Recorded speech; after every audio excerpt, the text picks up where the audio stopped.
Hi there. My name is Eric Gulliksen, better known as Snake. Right now, I'm a performer. I've done all sorts of things in the business for many years. I've been a performer, songwriter, producer, promoter. Lost my shirt sometimes, and made money other times. And how long have you been involved in music? Started when I was 14, and I'm 80 now. And how'd you start off getting involved? We used to have, my family used to have a summer place in New Jersey. And one time we were down there, I used to enjoy listening to a radio station out of Newark, played all rhythm and blues. And And around what time period was this? this would be like 1954, 1955, maybe 56. 56 is probably about right. But they played all rhythm and blues, and around where we lived in Connecticut, there was no such thing. You could only get white bread music, you know. And I liked that all right. It was all right, but hearing the real rhythm and blues out of this station in Newark, I used to really enjoy that. And they put on a concert in Paterson, New Jersey. Got my father to take me, because I was only 14. It was something else. The Illinois Jackettes band, they had Screamin' Jay Hawkins and the Bobettes and Sam Cooke, a whole raft of artists. And the headliner was Chuck Berry. And man, when Chuck Berry got out there and did that duck walk across the stage, I said, I want to learn how to do that. Never did learn how to do the duck walk, but And you were 14? Yeah. Yeah, cool. that's what got me started interested in playing the guitar. One of the big thrills of my life really was doing a TV show with Chuck Berry later on down the. That was there was a station in New York, WMCA. They had I can't remember the guy's name, a disc jockey who was very well known. He used to do a lot of TV specials. I did a couple of them for them. And this was right in New York City. Bruce Morrow, his name was. And got to hang out with Chuck Berry in the dressing room. That was really cool. And getting to know him a little bit. He was a nice guy. Some people said that he, was not that nice, but he was always nice to me. And was that because you were playing with Orpheus at the time? Or? Yeah. As far as bass work goes, John Entwistle, who was in The Who, was a big influence on me. I had been playing a more conventional type of bass up until that point. We did several gigs with The Who, got to ride in their Magic Bus and so on. I hung out a bit with John Entwistle. We did a gig, one of the gigs we did with them was at Constitution Hall in D.C. And, at the end of their sets, they would go through the big thing of busting up all their equipment and stuff, and which was fake, by the way. Pete Townshend's guitar, he had a breakaway guitar. He'd smash it, and after the gig, his roadie would be sitting on the aisle of their bus, gluing it back together with Elmer's glue. But anyway,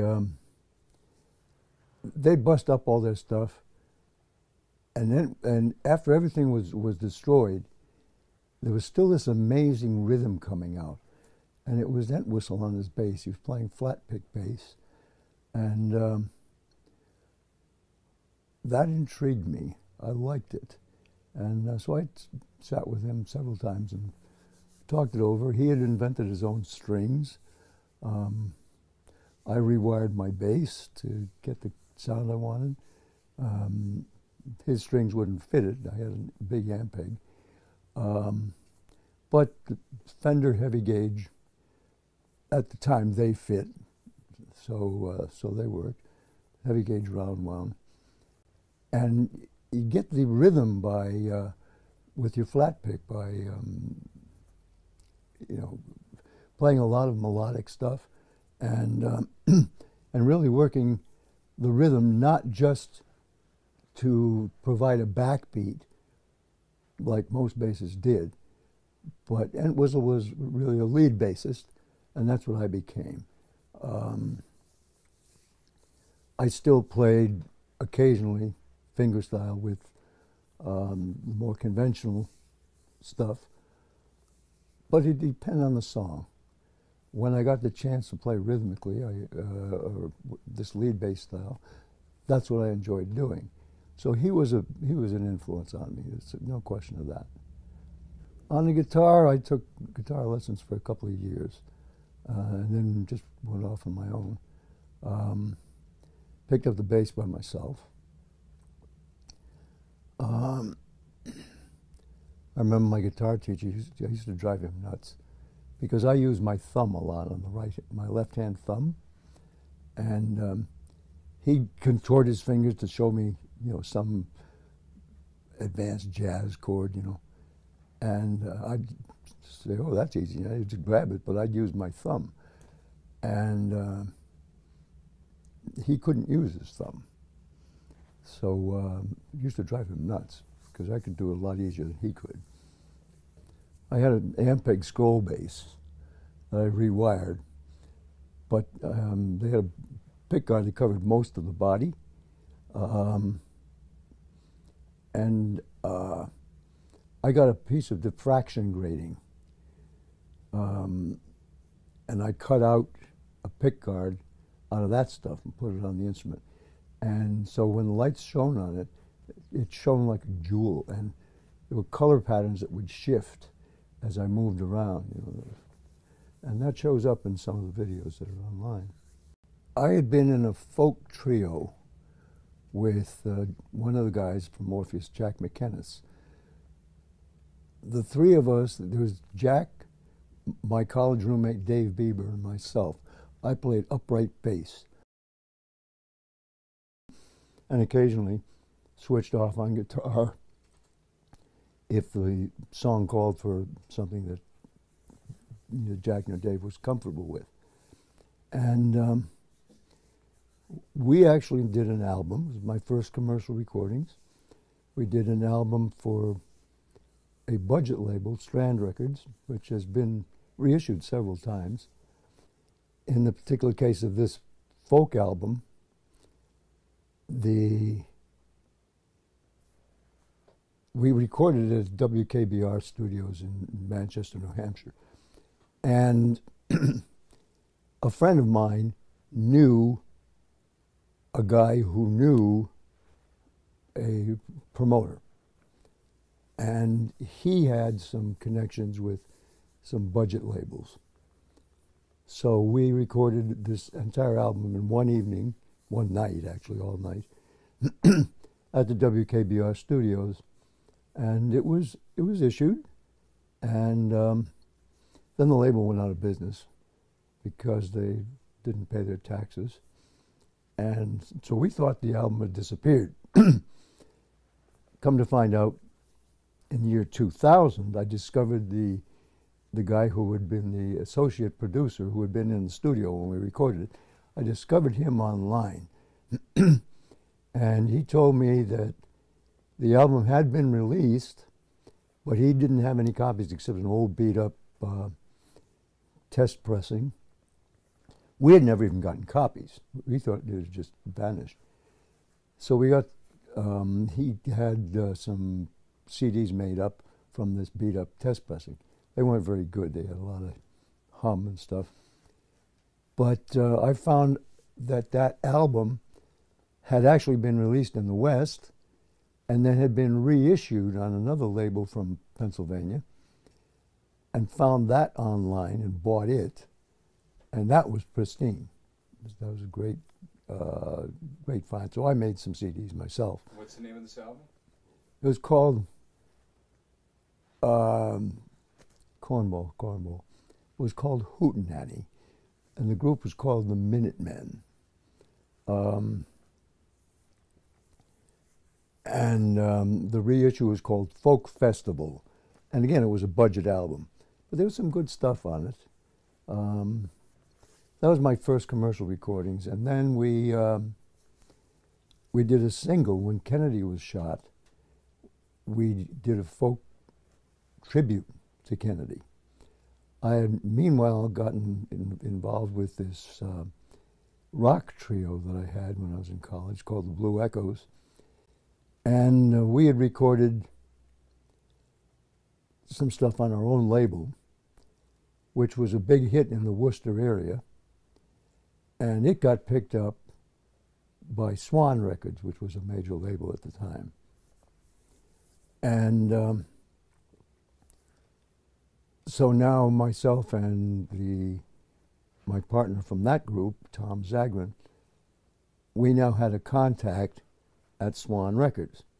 So when Kennedy was shot, Tom and I stayed up all night and wrote a song in tribute to Kennedy. And we pulled together the folk trio and recorded the thing in the cellar of a fraternity house on an old Webcore tape recorder, and then took it to a studio to have it dressed up a little bit, and then drove it to Philadelphia, and it was released on Swan.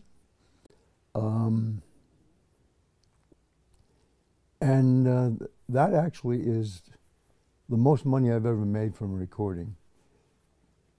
It has since appeared in a couple of movies. The last movie was a thing called Moonwalkers, which is the worst movie I've ever seen in my life. It is awful, but we got a big bunch of money from it.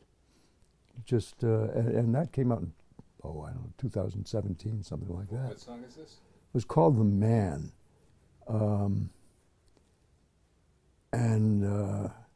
Like I say, we got a bunch of money from that. Swan had gone out of business, and the catalog had been bought by a group in England called Roller Coaster Records, and they're the one who placed it in the movie. And I was very glad to see that, of course, and get that piece of change. So anyway, back to the original question. It was tough to get a recording audition.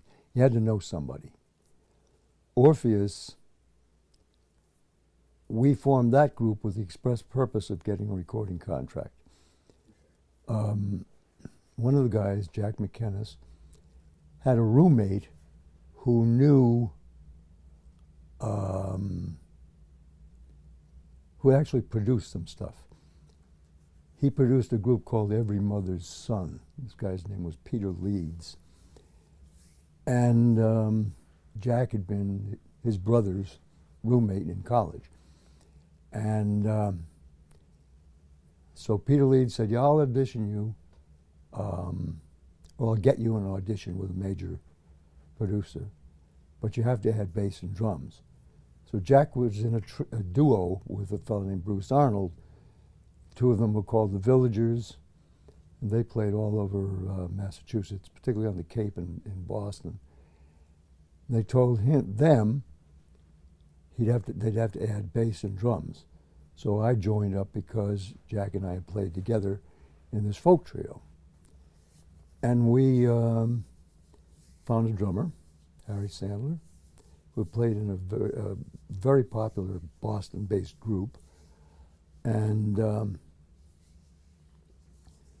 we went down to New York and auditioned for a fellow named Wes Farrell.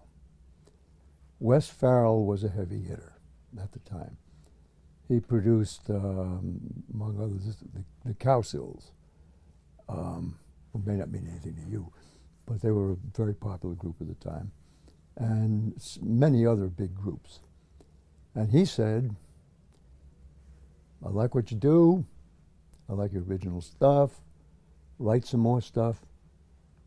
I'll get you an album contract. So on the way home, we decided on the name Orpheus because we didn't even have a name at the time, and we were, you know. Does that have anything to do with Greek mythology, or? Yes, because Orpheus was the one who brought music to mankind. I came up with that name. So then we, you know, the word got around that we had this possibility of making an album. And there was a guy named Brian Incherland who was general manager of the surf ballrooms. There was one in Salisbury Beach, one in Nantasket, and one in Hyannis. They were very, very popular teenage mixer type places. And this is in the 60s? Or? This is in the late 60s, yeah. So we did a couple of intermission sets for him, just, you know, to try to polish up our act a little bit. And he said, don't put all your eggs in one basket. Let me make a few phone calls, and I'll set up something else. So we went down to New York with a demo cassette in hand, and we started knocking on doors. We went to 9 different labels, got 7 contract offers, and you know, now we're, you know, on cloud 9, of course, because that 7 put together with Wes Farrell, the original, gave us 8 contract choices. And then we came up with Alan Lorber, who was number 9, did a personal audition for him in Boston, and picked him because he had a lot of experience with orchestration. Lorber was at that time a really heavy hitter. He's still around, and Stephen Martin, my musical partner, and I are still affiliated with him.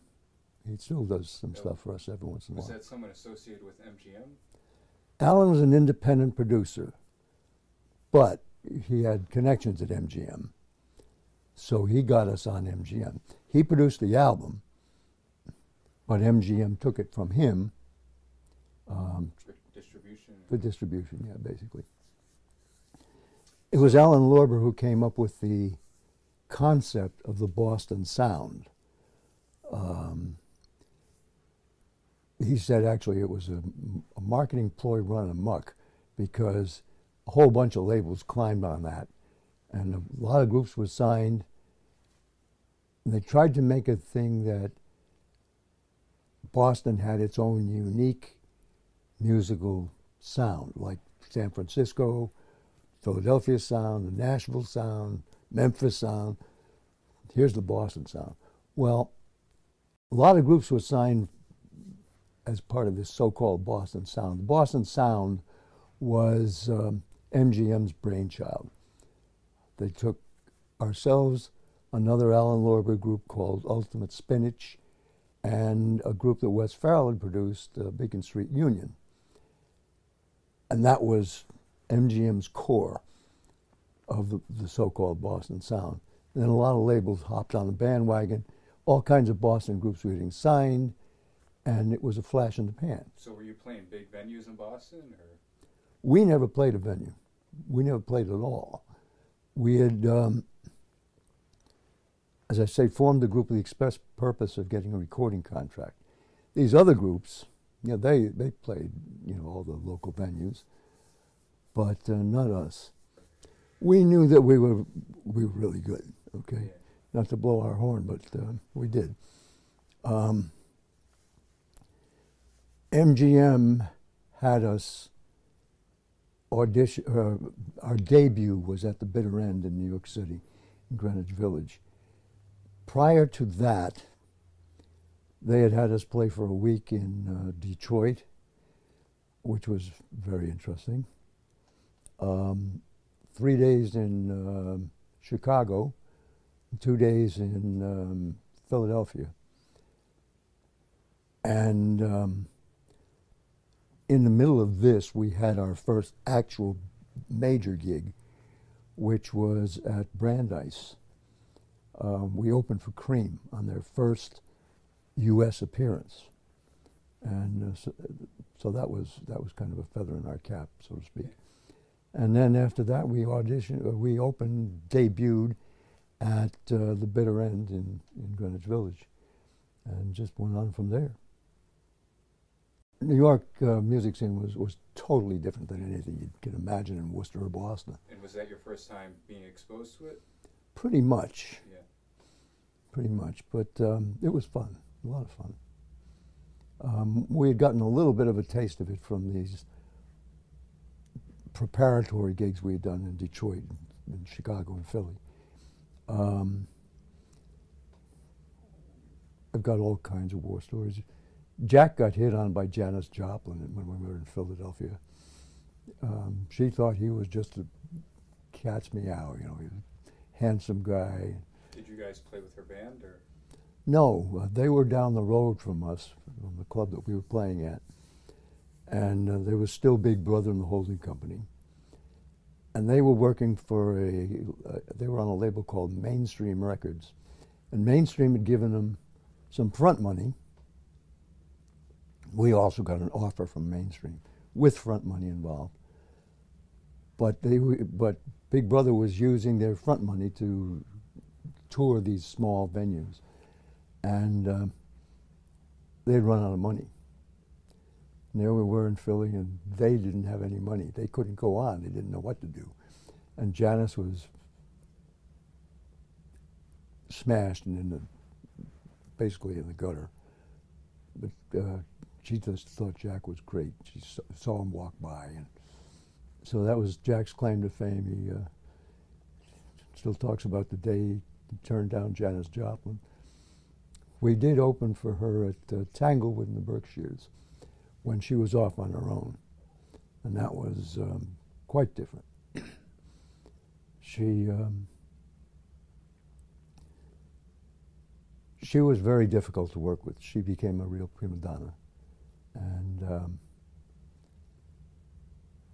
I don't want to speak ill of the dead, so I won't go on from there, but there were some weird things about that gig.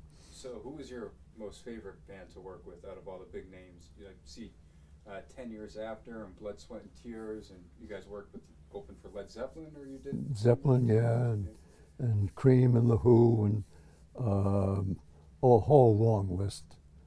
But we really enjoyed The Who. We did a lot of gigs with The Who. Well, how much is a lot, you know, several. And we hung out with them. Got to ride on their bus one time because Harry had a knack of coming up with dope when nobody else could.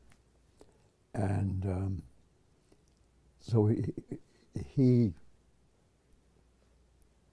had a stash that the guys in The Who were interested in taking part of.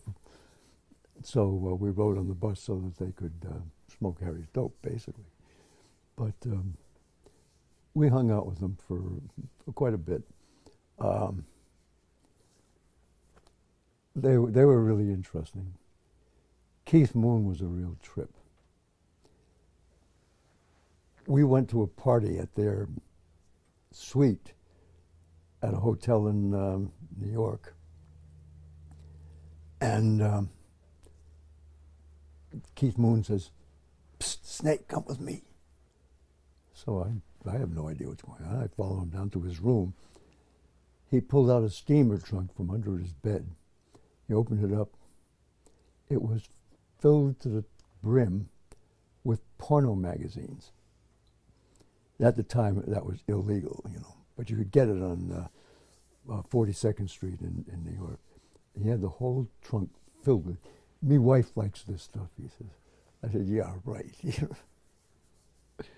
They were good guys. I enjoyed working with John Entwistle in particular. He was a real influence, as I may have mentioned before. They were all just good guys.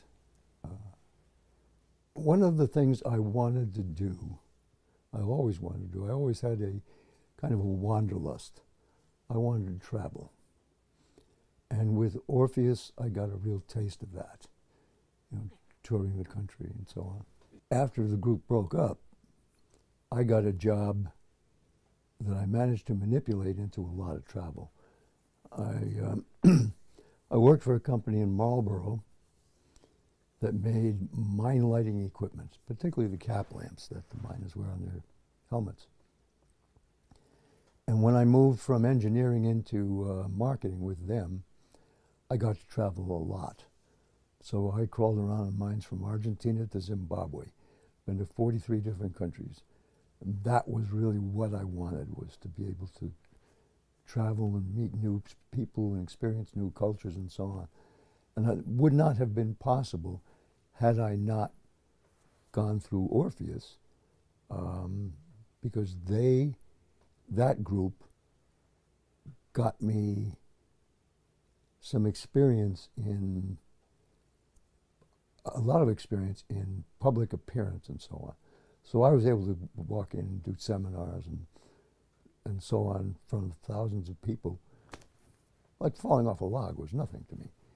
Whereas, a lot of people were really scared when they did it, didn't like to do it. I loved it. I got offered a job by the mafia. It was really weird. We were in Columbus, Ohio. It was in the summertime. And we'd gotten a gig at, a week-long gig at a small club there.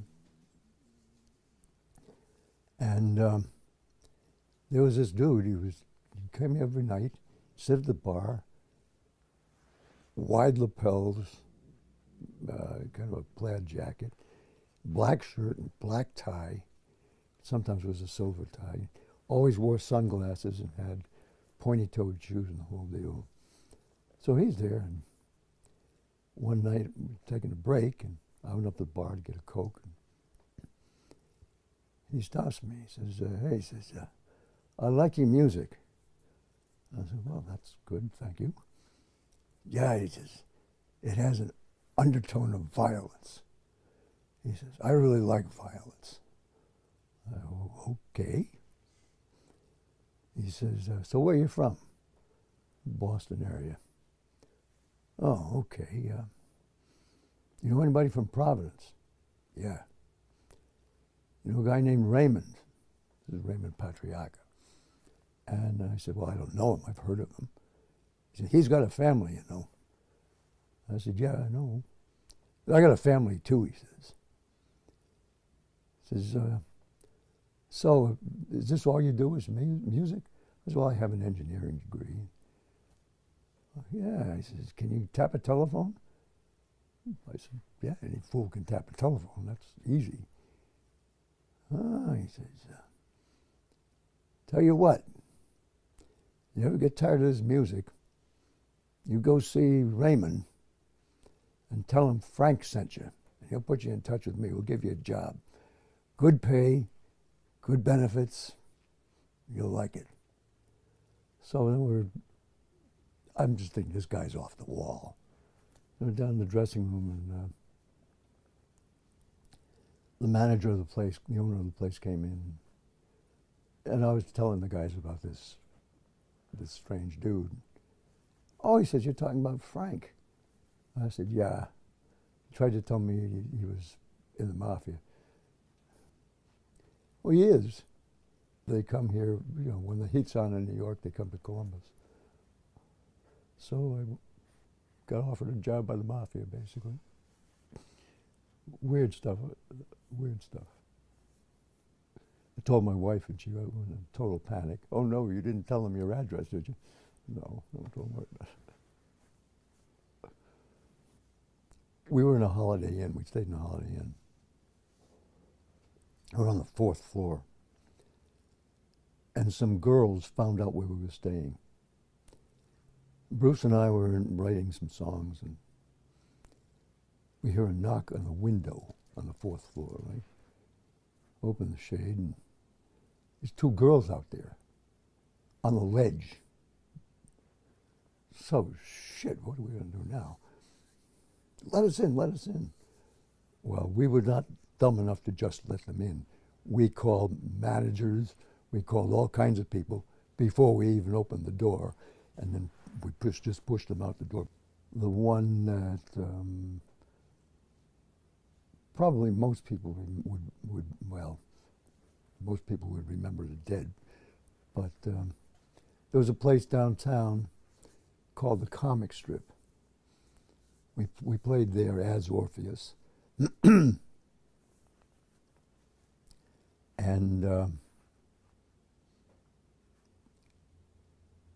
the police came around. There was a lieutenant and a sergeant who were determined that they were going to bust us for dope. Well, we didn't have any when they came in and strip searched us down in the dressing room. Really? We know you've got it somewhere. We're going to get you sooner or later. They never did. They tried. We went to, reminds me of a story. People asked me if we played Woodstock. And actually, no, we didn't. We had a gig in a place called Greenwood Lake, which was about 20 miles from Woodstock in New York. And it was a resort community. A lot of clubs all the way around the lake. And college kids in particular would go there. The weekend was always packed. All the clubs were packed on the weekends. So we had a gig there. Happened to be the same night as Woodstock. And traffic was awful getting to Greenwood because of all the traffic going to Woodstock. We drove onto Greenwood Lake and go around a bend, and there's a sign. There's a club there with a sign 60 feet high. Tonight, the music explosion, Topless A Go-Go. And we looked at that and said, yeah, you've got to be kidding me. Those poor guys got to play at a Topless A Go-Go place. Went around the corner, and there it was, 60 feet high. Tonight, Orpheus, Topless A Go-Go. Oh, shit. We drew 27 people because everybody was at Woodstock. Back in those days, which was in the late 60s, you had go-go girls, you know, that would get up and dance. And it happened that topless go-go was a thing. That's all I can tell you. The police came around and they'd make a lot of money, see, at Greenwood during the weekends, because they'd go around and they'd bust all the college kids. And so, of course, with no college kids in town, because they're all at Woodstock, they went around and busted all the groups. They tried to bust us, but we didn't have anything. And they nailed a whole bunch of the groups that night. But even our road crew didn't have anything at all. So we got away clean. Like I said, we drew whole 27 people. That includes the bartender, the Topless A Go-Go girl, and the owner. So it was not a sterling gig. And did you guys do any TV shows ever? Oh yeah, we did a lot of TV. Most of them were regional or even national bandstand kind of shows, you know, where they'd have kids dancing and then bring on groups, usually for lip syncing, but sometimes performing live. And so we did a lot of that. So you'd even lip sync like your instrument playing? Oh yeah. Really? Because, you know, it was a lot easier for them to do that than to set up all kinds of mics and stuff to get your live sound. So it kept their budgets down. So where did music go for you after Orpheus disbanded?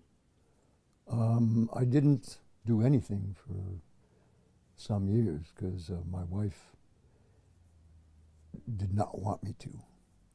So I didn't even touch an instrument. She wanted me to sell my bass and all sorts of things, and I didn't do that, but I didn't play at all until after I got divorced.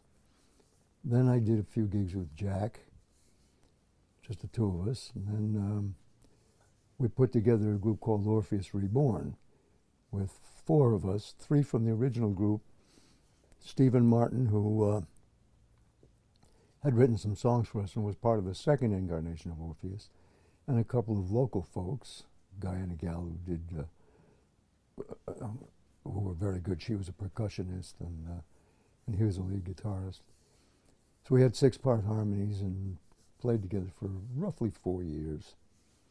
And that broke up.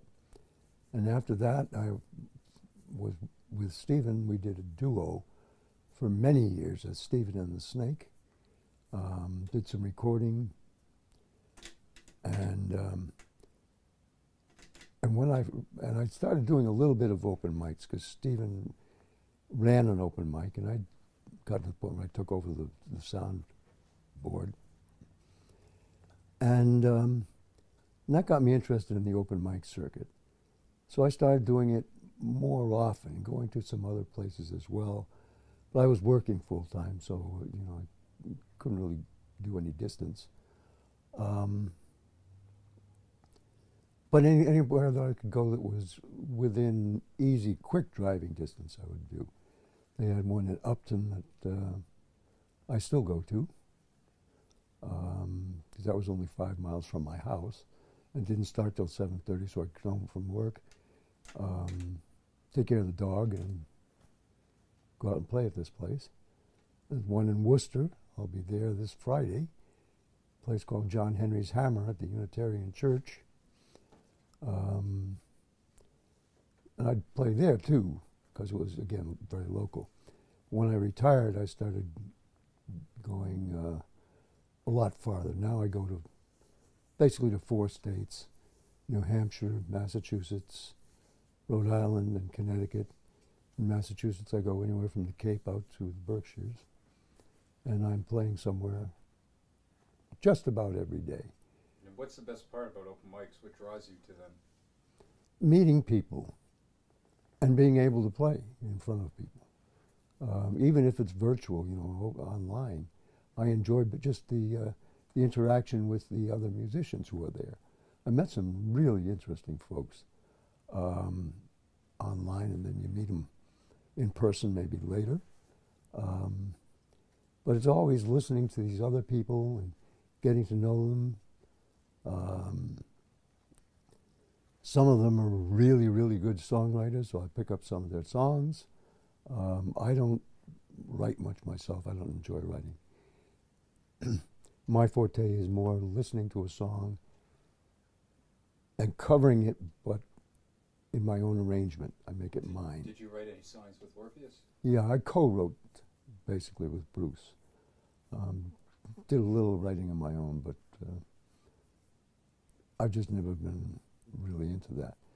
My problem with writing songs, and I've had a couple of good releases even of the stuff that was solo, that I wrote solo. It takes me so long, because I keep tweaking the song, it takes me so long before I'm happy with it, that by the time I am happy with it, I hate it, and I never want to play it again. And so I go through all that grief. The last one I did solo, it got released internationally, and it was a good song, but it took me 40 years to complete it, to get it to the point where I really liked it. And it was done by a group out of Sutton, and picked up immediately by Alan Lorber's music group, and put on several compilations. Alan had planned on putting it into a movie. It would have been perfect, because its title was the same as the title of the movie that was going to come out. And they had, a major producer, and they had some major stars booked for this movie. It was based on an English comedy, and when the stars read the screenplay, they all quit. They said, "This is awful. We're not going to do this movie." So that went down the tubes. English humor doesn't seem to go over well in the United States, like that DVD, that movie I told you about, Moonwalkers. Oh, what an awful thing. I had to buy the DVD for my own collection. And unfortunately, the song that we did didn't come up until really the end of the movie, so I had to watch the whole bloody movie in order to pick up that. But, oh, it was awful. Don't take yourself too seriously. And don't sweat the small stuff. You know, everybody's going to get setbacks in their life. Just don't let it bother you. But never, ever stop playing. That's what keeps me on the sunny side of the grass, is playing. I love it. So you'd say music has positively influenced your life? Oh, absolutely. Yeah. Absolutely. Didn't do my marriage any good, but that's the way it goes. You know. I would not give up my music for anything.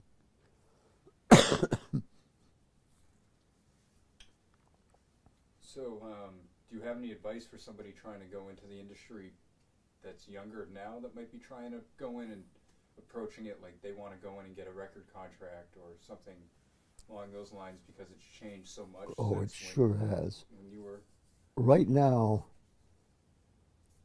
you can do as well producing your own stuff. You don't have to share the money with anybody else. And releasing it yourself. Hardly anybody even buys CDs anymore. Everything is streamed. And that makes it really hard because you have to get your stuff on all the streaming platforms, which is easy, but you're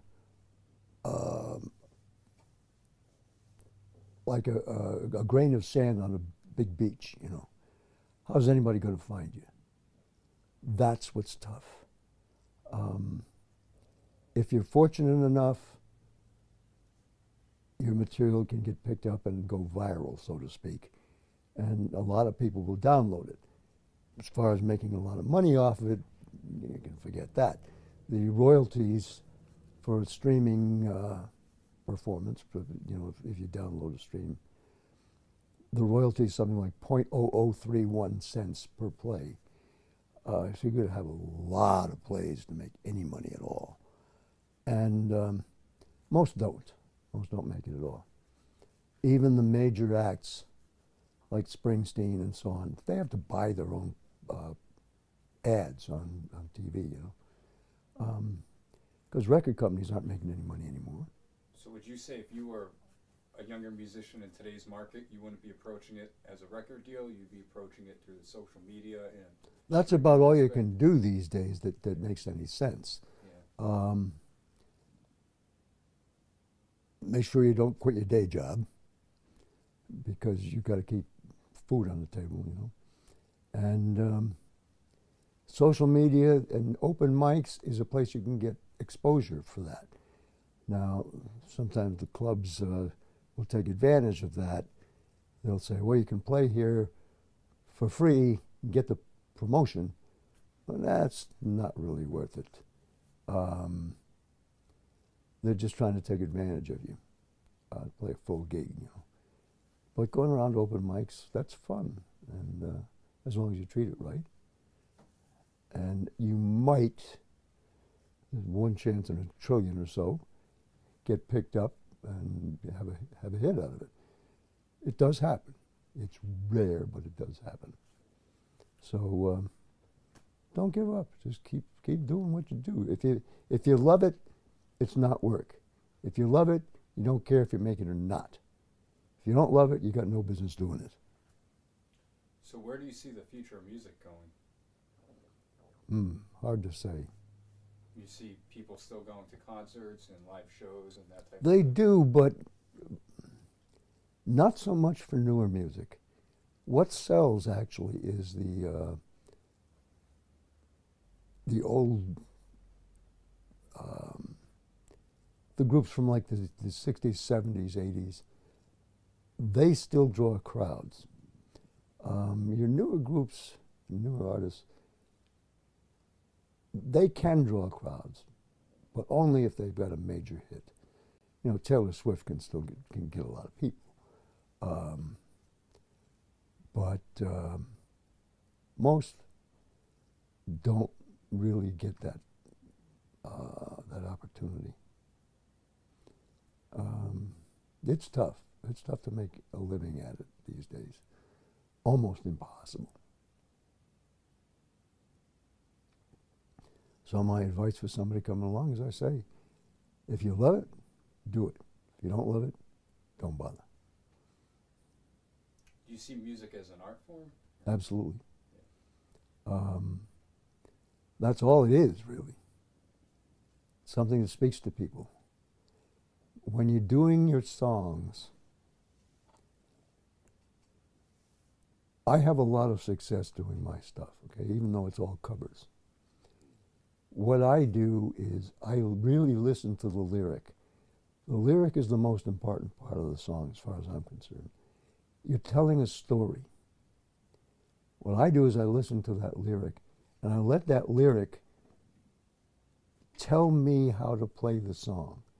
And that varies from night to night because the crowd's different, you're different, the world is different, things change all the time. And the emotion that you put into the song will change depending on your frame of mind, really, and what's going on in the world. But you want to convey that emotion. If you're just playing songs, forget it. Nobody's going to remember you. My voice isn't that great. Okay, I'm a decent guitarist. My voice really isn't that good. I don't think it's that good. You'd be surprised. People tell me, especially women tell me, that my voice is sultry and romantic. You know why? I have COPD, so I can't breathe very well. And I have to really adjust my phrasing. My voice is soft. And people think women think that it's romantic, which is kind of ridiculous, but they do. But put your emotions into the song, your own emotions into that song. That's what puts a song over. If you just play it, any fool can do that. Well, not any fool, but it's much easier to do if you're not involved in the music. But give yourself to the song. It's the song that's important. It's not you as an artist.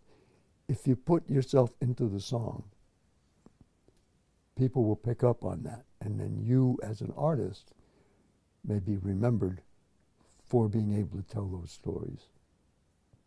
That's the best I can do. And as far as your advice, make sure you listen to that lyric. The lyric is so important.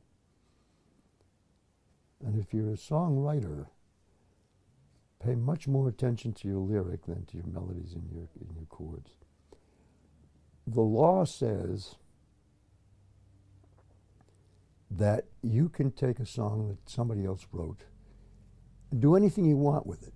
Change the lyric, change the melody, change the chords, change the title, as long as that person who originally wrote the song gets credit for it. So I always announce who wrote the song, but that's because I'm putting my own feeling into it. So if people want to find you in the future, just keep up with you on social media? Yeah, I'm on Facebook. My name is Eric Gulliksen, Gulliksen, also known as the Snake. And how did you get that nickname? Is that something? Oh, that goes back to when I was in college. In my fraternity, a lot of us had animal nicknames. We had a spider, we had a moose, and a bear, and a duck. Various nicknames, depending largely on your behavior, sometimes on your personal looks. We had this guy, we called him the Ferret. He had a girlfriend who went by the nickname of Bunny, which is why we called him the ferret. You have to understand that and think about it a little. But he used to get drunk. I'd come home from a gig, and he'd be, smashed and passed out in the corner. And Bunny would cry on my shoulder. So laughingly one day, he called me a snake in the grass.